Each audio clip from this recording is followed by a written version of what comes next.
Hello friends, ഇന്നത്തെ എപ്പിസോഡിൽ വിഷ്ണു ഹൈദ്രോസിനെ മില്ലിലെ ആ മെഷീന് മുന്നിലേക്ക് കൊണ്ടു ചെല്ലുന്നു. ഹൈദ്രോസ് ആകെ ഭയന്ന് വിറച്ച് വിഷ്ണുവിനെ നോക്കി. വിഷ്ണുവിന്റെ മുന്നിൽ കൈ കൂപ്പിക്കൊണ്ട് ഹൈദ്രോസ് പറഞ്ഞു, എന്നെ ഒന്നും ചെയ്യില്ലേ. അപ്പോഴേക്കും വിഷ്ണു രോഹിത്തിനോട് മെഷീൻ ഓൺ ചെയ്യാനായിട്ട് അറിയിച്ചു.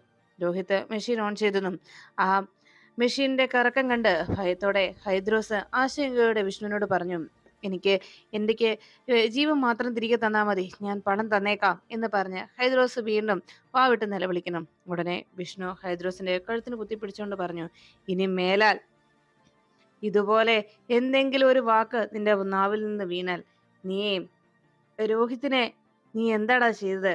നിനക്ക് ധൈര്യം ഉണ്ടെങ്കിൽ ഒന്നുകൂടി ഒന്ന് തൊട്ടു നോക്കടാ. രോഹിത്തിനോട് വിഷ്ണു പറഞ്ഞു, രോഹിത്തെ, നീ വേഗം ഇവന്റെ ഓഫീസിൽ ചെന്ന് ഇവന്റെ ഡ്രോമേശയിൽ നിന്ന് നമ്മുടെ പണം ഇങ്ങ് എടുത്തോണ്ട് പോര്. നമ്മുടെ പലിശയും മുതലുമെല്ലാം എണ്ണി എടുത്തുകൊണ്ട് പോര്. ഇനി ഇവന് പണം കൊടുക്കേണ്ട ആവശ്യമില്ല എന്നറിയിച്ചു. രോഹിത് അപ്പോഴേക്കും പണം എടുക്കാനായി ഓഫീസിലേക്ക് പോകുമ്പോൾ വിഷ്ണു ഹൈദ്രോസിനോട് പറഞ്ഞു, നീ എന്റെ രോഹിത്തിനെ നീ വേദനിപ്പിച്ചു അല്ലേടാ. എന്റെ രോഹിത്തിനെ നീ ഇന്നലെ എന്താടാ ചെയ്തത്? ഇനി മേലാൽ നിനക്ക് പണം തരുന്ന ഇടപാടില്ല. ഇന്നത്തോടെ നീയുമായിട്ടുള്ള ഇടപാട് അവസാനിപ്പിച്ചു. നീ ആണാണെങ്കിൽ ഒന്നുകൂടി തൊട്ടു നോക്കടാ എന്റെ രോഹിത്തിനെ. നിന്റെ കഴുത്ത് ഞാൻ വെട്ടിയെടുക്കും, മനസ്സിലായോടാ എന്ന് വിഷ്ണു ഭീഷണിപ്പെടുത്തുമ്പോ ഹൈദ്രോസ് ഭയന്ന് വിറച്ച് താൻ ഇനി ഒന്നിനുമില്ല എന്ന് വിഷ്ണുവിനോട് അറിയിച്ചു. അപ്പോഴാണ് വിഷ്ണു പറഞ്ഞത്, ഇനി നിനക്ക് ഒരു കാരണവശാലും പണം തരില്ല. ഇനി അഥവാ പണം തന്നാൽ പിരിക്കാൻ വരുന്നതും രോഹിത് തന്നെയായിരിക്കും. അതുകൊണ്ട് ഇനി അവൻ ഇവിടെ പണം പിരിക്കാനായി എത്തിയാൽ നിനക്ക് പണം തരികയോ പണം പിരിക്കാനായി അവൻ ഇവിടെ എത്തിക്കുകയോ ചെയ്താൽ ഇനി മേലാൽ ഇതുപോലെയുള്ള പ്രവൃത്തി നിന്റെ ഭാഗത്തുനിന്ന് ഉണ്ടായി പോകരുത്. മര്യാദയ്ക്ക് രോഹിത്തിന്റെ കയ്യിൽ പണം കൊടുത്തയച്ചോണം. പറഞ്ഞത് കേട്ടോടാ എന്ന് ചോദിച്ചതും ശരി, ഞാൻ ചെയ്തോളാം, അങ്ങനെ തന്നെ ചെയ്തോളാം എന്ന് പറഞ്ഞ് ഭയന്ന് വിറച്ച് ഹൈദ്രോസ് കൈകൂപ്പിക്കൊണ്ടറിയിച്ചു. എന്നിട്ട് വിഷ്ണു ഹൈദ്രോസിനെ ആ പുറത്തേക്ക് തള്ളിയിരുന്നു. എടാ, ഇനി മേലാൽ എൻ്റെ വീട്ടിലുള്ളവരെയോ എൻ്റെ കുടുംബത്തുള്ളവരെയോ ആരെയെങ്കിലും എന്തെങ്കിലും നീ പറഞ്ഞു എന്നറിഞ്ഞാൽ നിന്റെ കഴുത്ത് ഞാൻ ആ നിമിഷം തീർത്തു കളയും.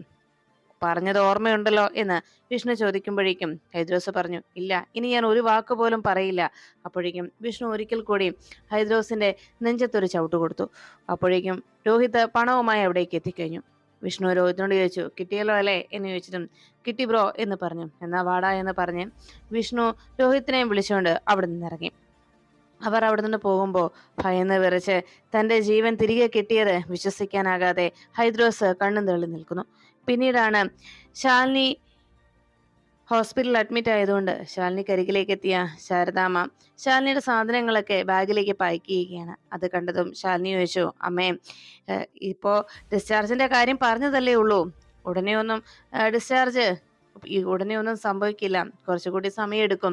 അതുകൊണ്ട് അമ്മ ഇപ്പൊ അതൊന്നും പാക്ക് ചെയ്യണ്ട എന്ന് പറഞ്ഞതും ശാരദാമ്മ പറഞ്ഞു, എന്തായാലും ഡിസ്ചാർജ് ആയല്ലോ, അപ്പൊ പിന്നെ ഇതൊക്കെ ഇങ്ങനെ വലിച്ചു വാരിടേണ്ട കാര്യമില്ലല്ലോ, എല്ലാം ഒതുക്കി വെക്കാം എന്ന് പറയുമ്പോൾ സത്യാമ്മ പറഞ്ഞു, അല്ലെങ്കിലും ശാരദാമ്മയ്ക്ക് വെറുതെ ഇരിക്കുന്ന ശീലമില്ലല്ലോ, ഇങ്ങനെ എന്തേലും ജോലികൾ ചെയ്തുകൊണ്ടിരിക്കണല്ലോ, കുറച്ച് കഴിയട്ടെ ശാരദാമ്മേ, നമുക്ക് എല്ലാവർക്കും കൂടെ ഒന്നിച്ച് ചെയ്യാമെന്നേ എന്ന് പറഞ്ഞപ്പോ ശാരദാമ്മ പറഞ്ഞു, സാരമില്ല എന്ന് പറഞ്ഞ് ശാലിനിയുടെ അരികിലേക്ക് എത്തിയിട്ട് പറഞ്ഞു, അതെ മോളെ, ഡിസ്ചാർജ് ആയി കഴിഞ്ഞാൽ നമുക്ക് നമ്മുടെ വീട്ടിലേക്ക് പോകാം, എന്നിട്ട് മുറിവൊക്കെ ഭേദമായി കഴിയുമ്പോൾ തിരിച്ച് വീട്ടിലേക്ക് പോകാം, എന്താ എന്ന് ചോദിച്ചതും ശാലിനി പറഞ്ഞു, അത് വേണ്ടമ്മേ, ഞാൻ സത്യാമ്മയുടെ കൂടെ വിഷ്ണുവേട്ടൻ്റെ കൂടെ അങ്ങോട്ട് പോയിക്കോളാം, അവിടെ സത്യാമ്മയും വിഷ്ണുവേട്ടനും ഒക്കെ ഉണ്ടല്ലോ, പിന്നെ ഈ മുറിവ് എനിക്കിപ്പോൾ നടക്കാനൊക്കെ പറ്റുമല്ലോ അമ്മേ, വേറെ പ്രശ്നമൊന്നും ഇല്ലല്ലോ, പിന്നെ മുറിവിൻ്റെ കാര്യം അതൊരു 1-2 ദിവസത്തിനുള്ളിൽ അതങ്ങ് കരിഞ്ഞോളും എന്ന് ശാലിനി അറിയിച്ചു. അത് കേട്ടതും ശാരദാമ്മ ആകെ ടെൻഷനോടെ നോക്കി നിൽക്കുമ്പോൾ സത്യാമ്മ പറഞ്ഞു, സാരമില്ല ശാരദാമ്മേ, ഞങ്ങള് ശാരദാമ്മ നോക്കുന്ന പോലെ തന്നെ ശാലിനി നോക്കിക്കോളാമെന്ന് രാഘവൻ നായർ അപ്പോഴേക്കും പറഞ്ഞു. അത് കേട്ടതും ശാരദാമ്മ പറഞ്ഞു, അങ്ങനെയുള്ള പേടിയൊന്നും ഇല്ല എനിക്ക്, കാരണം എന്നേക്കാൾ നന്നായിട്ട് സത്യാമ്മ എൻ്റെ മോളെ നോക്കുമെന്ന് എനിക്കറിയാം, ഞാൻ നേരിട്ട് കണ്ടതാണല്ലോ ആ കാഴ്ച, എൻ്റെ മോളോട് ഞാൻ സ്നേഹിക്കുന്നതിനേക്കാൾ ഏറെ സ്നേഹം സത്യാമ്മയ്ക്കുണ്ട്, അതുകൊണ്ട് തന്നെ ആ സ്നേഹവും ശാലിനിയോടുള്ള സത്യാമ്മയുടെ സ്നേഹമൊക്കെ നേരിട്ട് കണ്ട് മനസ്സ് നിറഞ്ഞു നിൽക്കുകയാണ് ഞാനിപ്പോ എന്ന് പറഞ്ഞതും സത്യത്തിൽ ഇതുപോലെ അമ്മമാരുടെ സ്നേഹം അനുഭവിക്കാൻ ഭാഗ്യം ചെയ്ത ജന്മ എൻ്റെ മോളുടേത് എന്ന് പറഞ്ഞതും അത് കേട്ട്, അങ്ങനെ നമ്മൾ നന്മ ചെയ്തിട്ടുണ്ടെങ്കിലേ നമ്മുടെ മക്കൾക്കും അങ്ങനെ ഒരു ഭാഗ്യം ലഭിക്കൂ എന്ന് സത്യാമ്മയും അപ്പോഴേക്കും ശാരദാമ്മയെ നോക്കി പറഞ്ഞു. നമ്മൾ ചെയ്ത നന്മയുടെ പുണ്യമാണ്, ആ ഫലമാണ് നമ്മുടെ മക്കൾക്കുണ്ടാവുന്നതെന്ന് പറയുമ്പോൾ അത് കേട്ട് നിന്ന രാഘവൻ നായർ ചോദിച്ചു, അത് ശരി, അപ്പോ രണ്ടമ്മമാരും കൂടി അങ്ങ് സ്നേഹത്തിന്റെ കണക്കങ്ങ് ഏറ്റെടുത്തോ? അപ്പൊ പിന്നെ ഈ അച്ഛന്റെ സ്നേഹം ഇല്ലേ എന്ന് ചോദിച്ചതും, ഓ ഉണ്ടെന്നേ, ഈ അച്ഛനും ഉണ്ട്, എന്താ അതുപോരെ, അതിനിടയ്ക്ക് ഒരു അച്ഛന്റെ കണക്ക് വന്നിരിക്കുന്നു എന്ന് പറഞ്ഞ് സത്യാമ്മ രാഘവൻ നായരോട് സംസാരിക്കണം. അപ്പോഴേക്കും രാഘവൻ നായർ പറഞ്ഞു, എന്നാ ഭാമേ, വിഷ്ണുവിനെ കണ്ടില്ലല്ലോ, നമുക്ക് ഡിസ്ചാർജ് ആയതുകൊണ്ട് ബില്ലൊക്കെ സെറ്റിൽ ചെയ്യണ്ടേ എന്ന് ചോദിച്ചതും സത്യാമ്മ ചോദിച്ചു, അതിന് വിഷ്ണു എന്തിനാ, വിഷ്ണുവിന്റെ ആവശ്യമില്ലല്ലോ, നമുക്ക് ബില്ല് പോയി അടച്ചാൽ മതിയല്ലോ, ഈ ബില്ല് അടയ്ക്കാനായിട്ട് അവൻ പ്രത്യേകിച്ച് വരേണ്ട കാര്യമുണ്ടോ രാഘവേട്ട, അത് നമുക്ക് അടയ്ക്കാം എന്ന് സത്യാമ്മ രാഘവൻ നായരോട് അറിയിച്ചു. അപ്പോഴേക്കും രാഘവൻ നായർ പറഞ്ഞു, എന്നാ പിന്നെ നമുക്ക് തന്നെ ബില്ല് അടയ്ക്കാം, അതാ നല്ലതെന്ന് പറഞ്ഞ് രാഘവൻ നായർ അങ്ങനെ ഇരിക്കുമ്പോഴേക്കും ശാരദാമ്മയുടെ ഫോണിലേക്ക് ഒരു കോള് വന്നു. ശാരിക ശാരദാമ്മയെ വിളിച്ചതായിരുന്നു. ഫോൺ എടുത്ത ഉടനെ തന്നെ ശാരദാമ്മയോട് ശാരിക ചോദിച്ചു, അമ്മ ഇത് എവിടെയാ, എപ്പോഴാ വരുന്നേ, ഇന്നും ശാന്തേശി വന്നില്ല, ഞാൻ ഒറ്റയ്ക്കാ ഇവിടെ, അമ്മ വേഗം വരുവോ എന്ന് ചോദിച്ചിട്ടും, ആ വരാം, ദാ ഇപ്പൊ ഞാൻ എത്താം എന്ന് പറഞ്ഞ് ശാരദാമ്മ ഫോൺ വെക്കുമ്പോൾ സത്യാമ്മയും ശാലിനിയും ശാരദാമ്മയെ നോക്കി. അപ്പോഴേക്കും ആകെ ടെൻഷനോടെ ശാരദാമ്മ ഇപ്പൊ വരാമെന്ന് പറഞ്ഞ് ഫോൺ വെച്ചത് കണ്ട് ശാരദാമ്മയുടെ ഫോണിലേക്ക് വിളിച്ച ശാരിക മറ്റെന്തോ കൂടി പറയാനായിട്ട് ശ്രമിച്ചതായിരുന്നു. അപ്പോഴേക്കും ശാരദാമ്മ കോള് കട്ട് ചെയ്തത്. ഉടനെ സത്യാമ്മ ചോദിച്ചു, എന്തുപറ്റി ശാരദാമ്മ എന്ന് അന്വേഷിച്ചതും, ശാരികയാ സത്യാമ്മയും, അവള് ഞാൻ എല്ലാ കാര്യങ്ങളും എല്ലാം ശരിയാക്കി വെച്ചിട്ടാ പോകുന്നത്, എന്നാലും ഞാൻ അവളുടെ അടുത്തുണ്ടാവണം. അത് കേട്ടതോടെ ശാരദാമ്മയോട് സത്യഭാമ പറഞ്ഞു, സാരയില്ല ശാരദാമ്മേ, എന്തായാലും ഡിസ്ചാർജ് ആയല്ലോ, ഇവിടുത്തെ കാര്യങ്ങൾ ഞങ്ങൾ നോക്കിക്കോളാം, ബില്ല് അടച്ചു കഴിഞ്ഞ് ശാലിനി ഡിസ്ചാർജ് പേപ്പർ കിട്ടിക്കഴിയുമ്പോൾ ഞങ്ങള് ശാലിനിയെ കൊണ്ടുപോയിക്കോളാം, ശാരദാമ്മ ടെൻഷൻ ആവണ്ട. എന്തായാലും ശാലിനിയെ നോക്കുന്ന കാര്യം ഓർത്ത് ശാരദാമ്മ ആശങ്കപ്പെടുകയും വേണ്ട എന്ന് പറഞ്ഞപ്പം ശാരദാമ്മ പറഞ്ഞു, അയ്യോ അങ്ങനെയൊന്നും അല്ല സത്യാമ്മേ, സത്യത്തിൽ കുറച്ച് ദിവസം 1-2 ദിവസം ഇവള് മോൾ എൻ്റെ കൂടെ വീട്ടിലുണ്ടാവുമല്ലോ, ആ ഒരു സന്തോഷത്തിനാ ഞാൻ ചോദിച്ചത് എന്ന് പറഞ്ഞപ്പോൾ ശാരദാമ്മയോട് സത്യഭാമ പറഞ്ഞു, അതിനെന്താ ശാരദാമ്മേ, ഈ മുറിവൊക്കെ കരിഞ്ഞോട്ടെ, 1-2 ദിവസം എന്നല്ല, 4-5 ദിവസം ഇവർ രണ്ടുപേരും കൂടി അവിടെ വന്ന് നിന്നോട്ടെ, രണ്ടുപേരെ ഞാൻ വിട്ടു തന്നേക്കാം, എന്താ അതുപോരെ എന്ന് ചോദിച്ചതും ശാരദാമ്മ പുഞ്ചിരിയോടെ സത്യാമ്മയെ നോക്കി. ഉടനെ രാഘവൻ നായർ പറഞ്ഞു, എന്നാ ഭാമി നമുക്ക് പോയി വേഗം ബില്ല് അടച്ചിട്ട് വരാം, എന്നിട്ട് ശാരദാമ്മയ്ക്ക് ഒരു ഓട്ടോയും വിളിച്ചു കൊടുക്കാം എന്ന് പറഞ്ഞപ്പോൾ സത്യഭാമ പറഞ്ഞു, ആ എന്നാ ശരി, അതാ നല്ലത്, എന്നാ നമുക്ക് ബില്ല് അടച്ചിട്ട് വരാൻ രാഘവേട്ട എന്ന് പറഞ്ഞ് സത്യാമ്മ വേഗം ശാലിനിയോട് താൻ ബില്ല് അടച്ചിട്ട് വരാമെന്ന് പറയുന്നു. ശാരദാമ്മയോട് ബില്ല് അടച്ചിട്ട് വന്നു കഴിയുമ്പോഴേക്കും പോകാമല്ലോ എന്ന് പറഞ്ഞ് സത്യാമ്മ രാഘവൻ നായരെയും വിളിച്ചുകൊണ്ട് അവിടെ നിന്ന് പോകുന്നു. ഈ സമയത്ത് രാഘവൻ നായരും സത്യാമ്മയും കൂടി അവിടുന്ന് പുറത്തേക്ക് ഇറങ്ങുമ്പോൾ ശാലിനിയെ നോക്കാനായിട്ട് കൃത്യമായി രമേശ് അവിടേക്ക് എത്തി. ശാലിനിയുടെ അടുത്ത് നിന്ന് സത്യാമ്മയും രാഘവൻ നായരും ബില്ലൊക്കെ പേ ചെയ്തതിന് ശേഷം ശാരദാമ്മയെ പറഞ്ഞയച്ച് കഴിയുമ്പോഴാണ് പ്രകാശ് ശാലിനിയെ നോക്കുവാനായി എത്തിയത്. ചേച്ചി ഇപ്പൊ കുഴപ്പമൊന്നും ഇല്ലല്ലോ അല്ലേ, വേദനയൊന്നും ഇല്ലല്ലോ എന്ന് ചോദിച്ചതും, ഇല്ലടാ കുറവുണ്ട് എന്ന് ശാലിനി മറുപടി നൽകി. അപ്പോഴാണ് പ്രകാശ് പറഞ്ഞത്, ചേച്ചി സാരമില്ല, 2 ദിവസം കഴിയുമ്പോഴേക്കും ഇത് കരിവായിക്കോളും, പിന്നെ ചേച്ചിയോട് എനിക്കൊരു കാര്യം പറയാനുണ്ട് എന്ന് പറഞ്ഞു. എന്താടാ എന്ന് ശാലിനി അന്വേഷിച്ചു. അപ്പോഴാണ് പ്രകാശ് പറഞ്ഞത്, ചേച്ചി ഞാനൊരു അനാഥനല്ലേ, എനിക്ക് ആരുമില്ല, ആരോരുമില്ലാത്ത എനിക്ക് ഇപ്പോൾ ഈ ഒരു കോട്ട് ഇടാനുള്ള ഭാഗ്യം പോലും ഉണ്ടാക്കിയത് ചേച്ചിയാണ്. ചേച്ചി എനിക്ക് അങ്ങനെ ഒരു ദയ എന്നോട് കാണിച്ചതുകൊണ്ട് മാത്രമാണ് ഇപ്പോൾ ഈ കോട്ടണിഞ്ഞ് ഞാനിങ്ങനെ ഇവിടെ നിൽക്കുന്നത് എന്ന് പ്രകാശ് അറിയിച്ചു. അത് കേട്ടതും ശാലിനി ചോദിച്ചു, എന്താടാ നീ പറയുന്നത്, നിനക്കെന്താ പറയാനുള്ളത് എന്ന് ചോദിച്ചപ്പോൾ ശാലിനിയോടൊരു പ്രകാശം പറഞ്ഞു, അതുകൊണ്ട് ഞാൻ ഇക്കാര്യം ചേച്ചിയോട് പറഞ്ഞില്ലെങ്കിൽ അത് മോശമാണ്, ചേച്ചിയോട് വേണം ഇക്കാര്യം പറയാനായിട്ട്, ആരുമില്ലാത്ത എനിക്ക് എന്റെ കാര്യങ്ങൾ നോക്കാൻ എന്റെ ചേച്ചി ഉണ്ടല്ലോ എന്ന് ചോദിച്ചപ്പം നീ കാര്യം പറയടാ എന്ന് ശാലിനി ആവശ്യപ്പെട്ടു. അപ്പോഴാണ് പ്രകാശ് പറഞ്ഞത്, ചേച്ചി എനിക്കൊരു പെൺകുട്ടിയെ ഇഷ്ടമാണ്, അവളുടെ വീട്ടുകാര് എനിക്കാരുമില്ല എന്ന ഒറ്റ കാരണത്താൽ ഈ ബന്ധത്തിൽ നിന്ന് പിന്മാറരുത്, അതുകൊണ്ട് ചേച്ചി എനിക്ക് വേണ്ടി അവരോട് സംസാരിക്കണം. അത് കേട്ടതും ശാലിനി പറഞ്ഞു, അതിനെന്താ.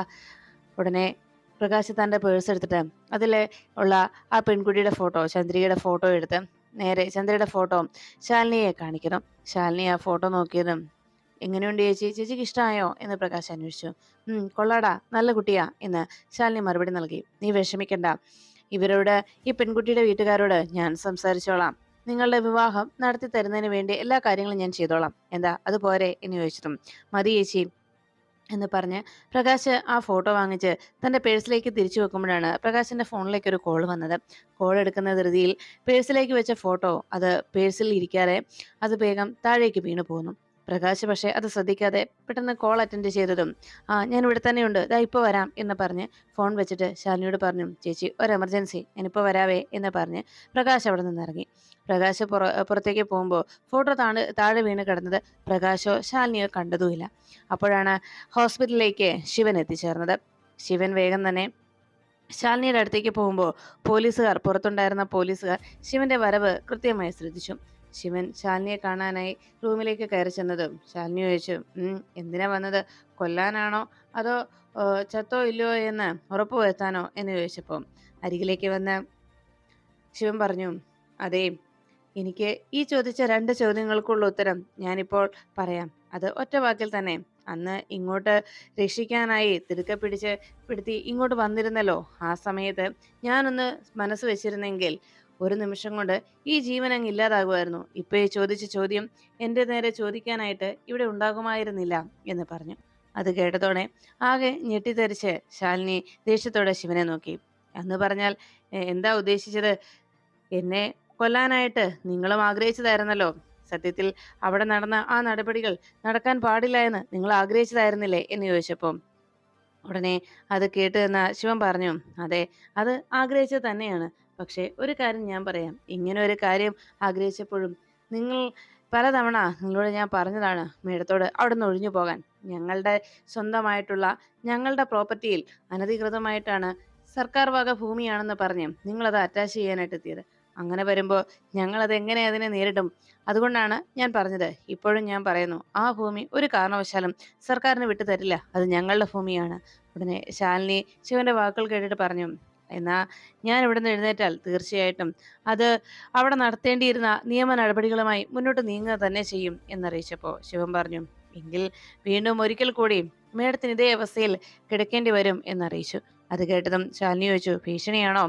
ഭീഷണിയല്ല മേഡം, ഞങ്ങളുടെ മാത്രം സ്വന്തമായ ആ സ്വത്ത് അങ്ങനെ പെട്ടെന്ന് ഒരു സുപ്രഭാതത്തിൽ സർക്കാരിൻ്റെതാണെന്ന് പറഞ്ഞ് എടുത്തുകൊണ്ട് പോകാൻ ഞങ്ങൾ അനുവദിക്കില്ല എന്ന് ശിവൻ അറിയിച്ചുകൊണ്ട്, അക്കാര്യം മേഡം ഒന്ന് ഓർമ്മയിൽ വെച്ചോ. ഏത് രീതിനെയും അതിനെ ഞങ്ങൾ നേരിടുക തന്നെ ചെയ്യുമെന്ന് പറഞ്ഞ് ശിവൻ അവിടെ നിന്ന് ഇറങ്ങുമ്പോൾ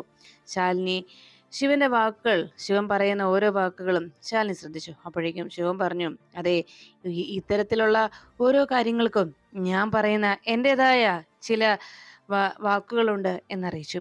അത് കേട്ടതും ശാലിനി പറഞ്ഞു, അറിയാം, ശിവോഹം അല്ലേ എന്ന് ചോദിച്ചപ്പോൾ ഉടനെ ചിരിച്ചുകൊണ്ട് ശിവൻ പറഞ്ഞു, അതെ, ഇത് ശിവോഹം, ഇതെന്റെ നിയോഗം, പിന്നെ നിനക്കുള്ളത് വിയോഗമാകാതിരിക്കട്ടെ എന്ന് പറഞ്ഞ് ശാലിനിയെ ഒന്ന് വെല്ലുവിളിക്കുകയും ഭീഷണിപ്പെടുത്തുകയും ചെയ്ത രീതിയിൽ അവിടെ നിന്ന് ഇറങ്ങി പോവുകയാണ് ശിവൻ.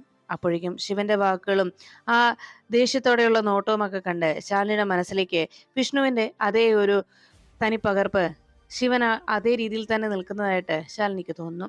വിഷ്ണുവിന്റെ അതേ സ്വഭാവം തന്നെയാണ് ശിവനിലുള്ളതും എന്ന് ശാലിനിക്ക് ഒറ്റ നോട്ടത്തിൽ അങ്ങനെ ഒരു തോന്നൽ ശാലിനിയുടെ മനസ്സിലേക്ക് മുൻപ് ശിവനെ കണ്ടപ്പോൾ തോന്നിയതുപോലെ വീണ്ടും ശാലിനിയുടെ മനസ്സിലേക്ക് അതേ ഒരു തോന്നൽ ഓടിയെത്തി. അപ്പോഴാണ് പുറത്തേക്ക് ഇറങ്ങി പോകുമ്പോൾ പ്രകാശ് ശാലിനിയുടെ റൂമിലേക്ക് തിരിച്ചു വരുന്ന കാഴ്ച ശിവൻ കണ്ടത്. ശിവൻ അവിടേക്ക് വരുമ്പോൾ പ്രകാശ് അവിടെ നിന്ന് ഇറങ്ങി പോകുന്നതും ശിവൻ ശ്രദ്ധിച്ചു. തിരിച്ചു വന്നപ്പോഴും പ്രകാശ് തിരികെ കയറി പോകുന്നതും കൃത്യമായി തന്നെ ശിവൻ നോട്ട് ചെയ്യുന്നു. പ്രകാശ് റൂമിലേക്ക് കയറി വന്നതും ശാലിനി ചോദിച്ചു, എന്താടാ? അപ്പോഴേക്കും പ്രകാശൻ പറഞ്ഞു, അത് പിന്നെ എൻ്റെ കയ്യിൽ നിന്ന് ആ ഫോട്ടോ എന്ന് പറഞ്ഞ് താഴേക്ക് നോക്കിയതും അവിടെ കിടക്കുന്ന ആ ഫോട്ടോ കണ്ടതും വേഗം അതെടുത്തിട്ട്, ചേച്ചി ഫോട്ടോ എടുക്കാൻ വന്നതാ എന്ന് പറഞ്ഞ് അത് തിരികെ പേഴ്സിലേക്ക് പ്രകാശൻ എടുത്തു വെച്ചു. അപ്പോഴേക്കും ശാലിനി വലിയ ഗൗരവത്തോടെ ഇരിക്കുന്നത് കണ്ട് പ്രകാശൻ ചോദിച്ചു, എന്തു പറ്റി ചേച്ചി? ചേച്ചിക്ക് എന്തെങ്കിലും ടെൻഷൻ ഉണ്ടോ എന്ന് ചോദിച്ചതും അങ്ങനെയൊന്നും ഇല്ല എന്ന് ശാലിനി പറയുമ്പോഴും പരുത്തിക്കുന്ന് കോളനിയും സർക്കാർ വക ഭൂമിയായി പിടിച്ചെടുക്കാനായി ചെന്ന സമയത്ത് അവിടെ വെച്ച് ശിവൻ പറഞ്ഞ വാക്കുകളായിരുന്നു ശാലിനിയുടെ മനസ്സിലേക്ക് വന്നത്. ഇവിടെ ഒരു രക്തച്ചൊരിച്ചിൽ ഉണ്ടായാൽ പോലും ഞങ്ങൾ അതിനെ ഒരിക്കലും ഈ ഒരു നടപടി ഇവിടെ നടത്താൻ, ഈ ഒരു നിയമ നടപടികൾ ഇവിടെ നടപ്പിലാക്കാൻ ഞങ്ങൾ സമ്മതിക്കില്ല എന്നും ചൊരിച്ചിൽ ഉണ്ടായാൽ പോലും ഞങ്ങൾ അതിനെ ഐക്യകണ്ഠേന അതിനെ എതിർത്തു നിൽക്കുമെന്നും ഒക്കെ ശിവൻ പറഞ്ഞ കാര്യങ്ങൾ ശാലിനിയുടെ മനസ്സിലേക്ക് വീണ്ടും വീണ്ടും ഓടിയെത്തി. അതോർത്തുകൊണ്ട് ശാലിനി അങ്ങനെ നിൽക്കുമ്പോഴാണ് ആന്റണി മറ്റൊരു സഹായിയെയും കൂട്ടി ഒരു ഒളിത്താവളത്തിലേക്ക് എത്തുന്നത്.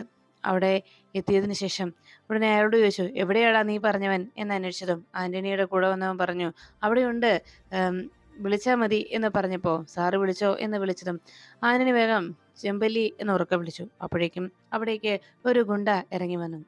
എന്താ സാറേ, എന്താ സാർ വിളിച്ചത് എന്ന് ചോദിച്ചപ്പോൾ ആന്റണി ചോദിച്ചു, നീയല്ലേ ചെമ്പല്ലി, നിന്നോട് ഇവൻ കാര്യങ്ങളൊന്നും പറഞ്ഞില്ലേ എന്ന് അന്വേഷിച്ചു. പറഞ്ഞിരുന്നു സാറേ, എന്തോ കുറച്ച് പണം തടയുന്നൊക്കെ എന്തോ കോളുണ്ടെന്നാണ് ഇവൻ പറഞ്ഞത്, അല്ലാതെ കൂടുതലായിട്ടൊന്നും പറഞ്ഞില്ല എന്ന് അറിയിച്ചപ്പോൾ ആന്റണി പറഞ്ഞു, കുറച്ചല്ല, ഒരു അരിസഞ്ചിക്കകത്ത് കൊള്ളാവുന്ന അത്രയും പണം. പിന്നെ നിന്റെ വീട്ടിലെ കാര്യങ്ങളെല്ലാം ഞങ്ങൾ നോക്കുകയും ചെയ്യും, നിന്റെ അമ്മയുടെ ചികിത്സ ഉൾപ്പെടെ എന്ന് പറഞ്ഞു. അതെല്ലാം കേട്ടതും ചെമ്പല്ലി ചോദിച്ചു, എന്താ സാറേ, എന്താ കാര്യം, ആരെയാ തീർക്കേണ്ടത്, ആരെയാണ് ഇല്ലാതാക്കേണ്ടത്, എന്താ വേണ്ടത്, ആർക്കിട്ടാ പണി കൊടുക്കേണ്ടത് എന്നൊക്കെ ചെമ്പല്ലി അന്വേഷിച്ചത്. നീ പണിയൊന്നും കൊടുക്കണ്ട, അതൊക്കെ കിട്ടിക്കഴിഞ്ഞതാണ്, നീ തൽക്കാലം അതൊന്ന് ഏറ്റാ മാത്രം മതി എന്ന് പറഞ്ഞു. ഓ, അപ്പോൾ ആരാന്റെ കൊച്ചിന്റെ തന്തയാകാൻ എന്നെ വിളിച്ചത്, അത് ഇച്ചിരി നാണം കെട്ട ഏർപ്പാടാ, എന്നാലും സാരയില്ല, കുറച്ച് പണം തടയുന്ന കാര്യമല്ലേ എന്ന് പറഞ്ഞു. അപ്പോഴാണ് ആന്റണി പറഞ്ഞത്, നീ ഈ കുറ്റം ഏറ്റ് പോകുമ്പോഴേക്കും നിന്റെ അക്കൗണ്ടിൽ 10 ലക്ഷം രൂപ ഉണ്ടായിരിക്കും, പിന്നെ നിന്റെ വീട്ടിലെ കാര്യങ്ങളെല്ലാം ഞങ്ങൾ നോക്കുകയും ചെയ്യും. അത് കേട്ടതും ചെമ്പല്ലി പറഞ്ഞു, ഓ, 10 ലക്ഷം അത് അഡ്വാൻസ് ആണ് സാറേ, ബാക്കി ഞാൻ പറയുന്നതാണ് എൻ്റെ എമൗണ്ട് എന്ന് പറഞ്ഞതും ശരിയെന്ന് പറഞ്ഞ് ആന്റണി തലകുലുക്കി. അല്ല, എന്താ സാറേ കാര്യം എന്ന് ചോദിച്ചപ്പം, അതെ, ഇത് കളക്ടർക്ക് നേരെ വെടിവെച്ച കേസാണ്, കളക്ടറെ വെടിവെച്ച് കൊല്ലാൻ ശ്രമിച്ച കേസ് എന്ന് പറഞ്ഞതും, ഓ, അപ്പോൾ കുഞ്ഞ് ചത്തോ സാറേ എന്ന് ചോദിച്ചതും, ഇല്ല, ചാകുവോ ഇല്ല എന്നും ആന്റണി മറുപടി നൽകി. എന്നാൽ കുഴപ്പമില്ല, പിന്നെ ഇത് കളക്ടറെ കൊല്ലാൻ ശ്രമിച്ച കേസായതുകൊണ്ട് പണം ഇത്രയും പോരാ, എന്തായാലും ഞാൻ പറയുന്നത് പോലെ കാര്യങ്ങൾ സാർ ചെയ്തിരിക്കണം. പിന്നെ ഈ കാര്യത്തിൽ ഞാൻ മാത്രം അങ്ങ് അകത്തു പോകുമെന്ന് കരുതണ്ട. എൻ്റെ കൂടെ ഒപ്പത്തിന് ആളും ഉണ്ടാകണം. എന്നാൽ മാത്രമേ ഞാൻ ഇതേക്കൂ. ഇല്ലെങ്കിൽ മാന്യമായിട്ട് ഞാൻ തിരിയും എന്ന് പറഞ്ഞു.